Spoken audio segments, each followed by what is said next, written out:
안녕하십니까. 이어령 고 이병철 회장의 24가지 질문에 답하다 라는 제목으로 여러분과 함께 생각해 보겠습니다.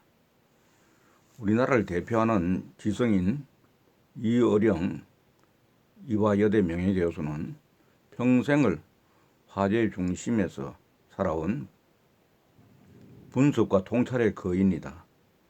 1956년 5월 6일에 평론 우상과 파괴를 발표하며 문단에 나온 지 반세기를 훨씬 지난 지금도 그는 지의 최전선에서 문제적 화두를 세상에 던지고 있다.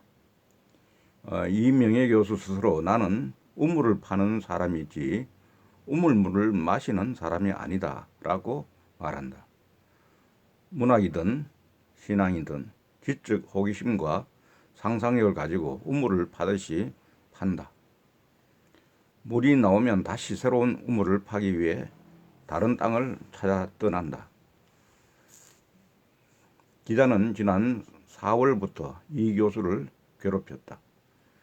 1987년 10월 초 삼성 창업주 고 이병철 회장이 천주교 정의체 몬시뇨르에게 전한 24가지 신과 죽음에 관한 질문에 답해 줄 것을 요청했다. 허락은 하였으나 건강상의 이유로 여러 차례 미뤄졌다. 인터뷰 날짜를 하루 앞두고 무산된 적도 있었다. 기자는 가끔 죽음을 앞둔 이 회장이 목말라 했던 영혼의 갈증을 떠올려 보았다. 이 교수가 언젠가는 조물주의 현현하심을 밀교의 형식이 아닌 약초의 언어로 우물을 파주리라 믿었다. 결국 지난 7월 10일 서울 평창동 그의 자택에서 만남이 이루어졌다. 그는 암투병 중이다. 그러나 쉬지 않고 새로운 문명의 키워드를 찾고 패러다임을 예언하기 위해 지금도 마르지 않는 창조의 우물을 파고 있다. 그 깊이를 범인은 도저히 알 길이 없다. 뵙고 싶었습니다. 이병철 회장의 질문에 대해 지혜를 구하고 싶었습니다. 노인이 할 수 있는 말이 어디 죽음 외에 딴 것이 있겠소.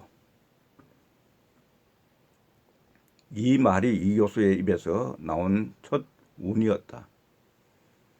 이병철 회장께서 천주교를 대표할 만한 분에게 묻고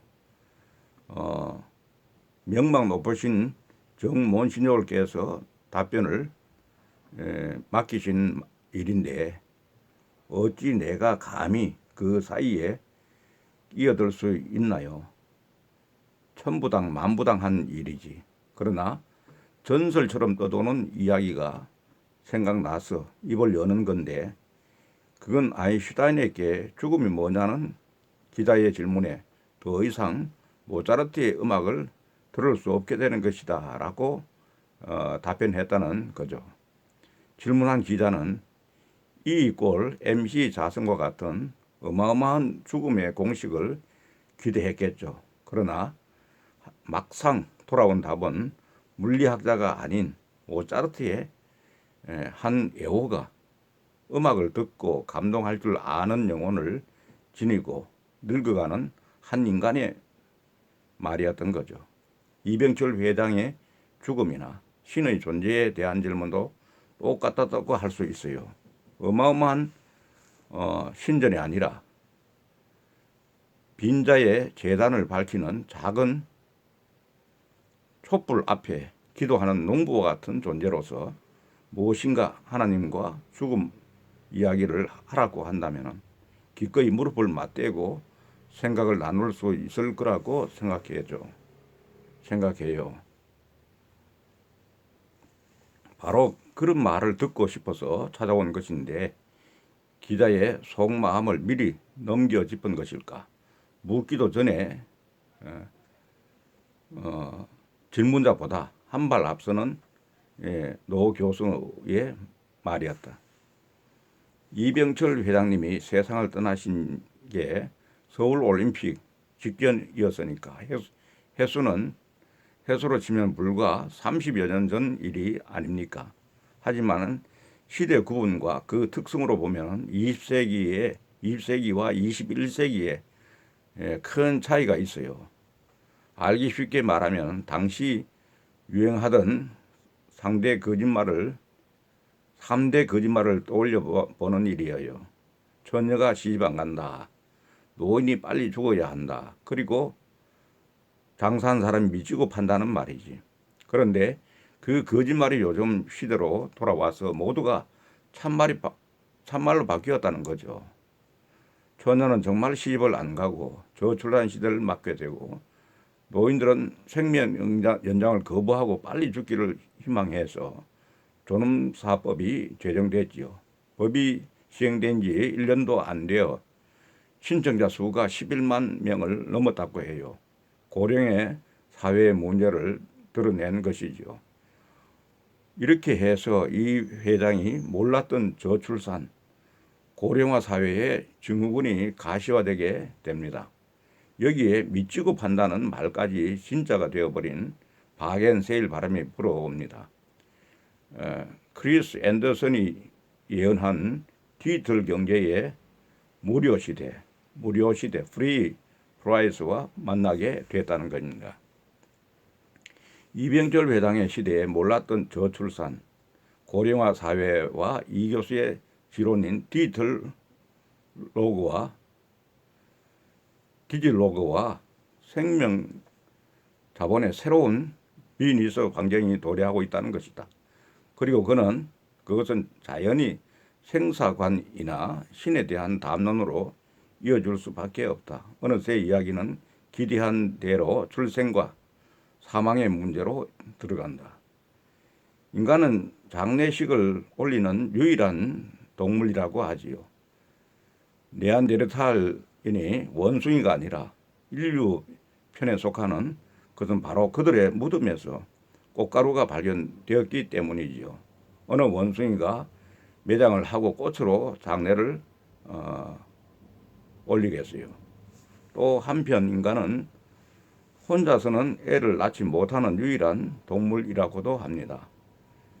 기원전인데 이미 소크라테스의 어머니가 산파였고 구약 성경에도 산파에 대한 이야기가 나옵니다. 이렇게 몇천 년 전부터 내려온 인간만의 출산 문화와 장례 문화가 몇십 년 사이에 붕괴하고 있는 현상을 보게 됩니다. 애를 낳는 것과 장례를 지내는 일이 모두 집 안이 아닌 병원에서 이루어집니다. 이제 우리의 일생은 병원에서 시작하여 병원에서 끝나는, 그러니까 분만실에서 영안실로 직행하는 시스템 속에 살고 있는 거죠. 그런데도 더는 기업인은 고사하고 지식인들도 이 비퀘스천에 침묵하고 있는 것 같아요. 우리 삶에서 이병철 회장의 24개 질문이 왜 중요한지 구체적인 생각과 느낌을 이 교수께 물어보았다. 생각과 느낌이 아니라 확신이라고 해야 옳을 것 같군요. 24개의 질문에 답하려면 역시 성당으로 향하기 전에 대학 강단이나 실험실로 옮겨가야 되겠구나 하는 작은 믿음부터 시작해야 한다는 확신 말입니다. 당시만 해도 당연히 죽음에 관한 질문은 성직자의 몫이었잖아요. 지금도 장례식은 모든 종교계에서 관장하고 있으니까요. 그런데 이 회장이 세상을 떠날 무렵에 죽음학이라는 듣도 보도 못한 새 학문이 생겨나서 그 대학 강의실을 젊은이들로 가득 채웁니다. 연구실이나 실험실에서도 죽음학의 열을 올리고 있어요. 왜? 셀리 케이건 교수 있잖아요. 예일 대학에서 20여 년 동안 죽음에 대한 연속 강의로 화제가 된 철학자 말이에요. 그 강의가 책으로 나와 세계적인 베스트셀러가 되었으니까 아마 이미 이병철 회장이 지금 살아계신다면 틀림없이 그 책을 읽으셨거나 TD에서 강연한 영상을 보셨을 것입니다. 그러면 24개 질문에 태반은 풀릴 수 있었을 것이라고 생각해요. 실제로 시한부생을 살고 있던 젊은이가 케이건 교수에게 달려가 그 수업을 들으며 죽어갔다는 이야기도 전해지고 있어요. 이야기가 무르익어가자 어쩌면은 이 통찰의 거인은 이미 오래 전부터 무의식 중에 답변을 준비해 왔으리라는 생각이 들었다. 그의 얼굴을 올려다보니 배추 흰나비 날개에 빛깔처럼 티끝이 없어 보였다. 착각인지 몰라도. 그런데 서양의 죽음학은 죽음에 대하여 신부님보다 설득력 있게 설명할 수 있어도 죽음과 직면한 사람에게 그 공포의 불안을 풀어줄 수는 없다고 생각해요.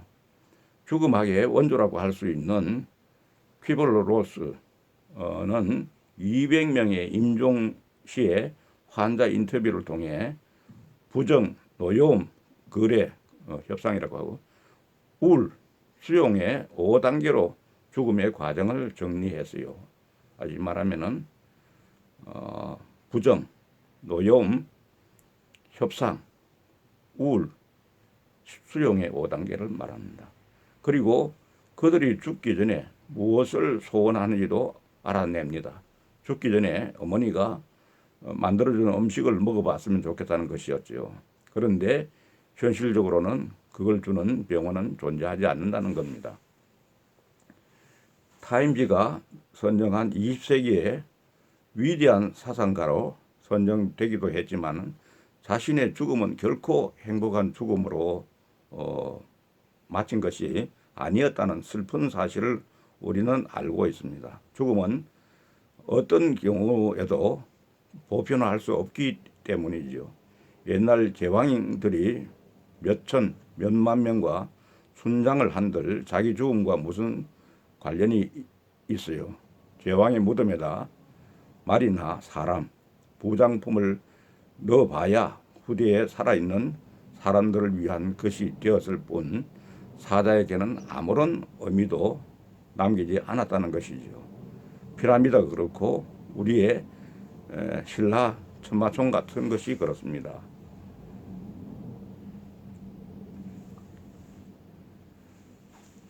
죽음학도 잘못된 것이라는 말씀인가요?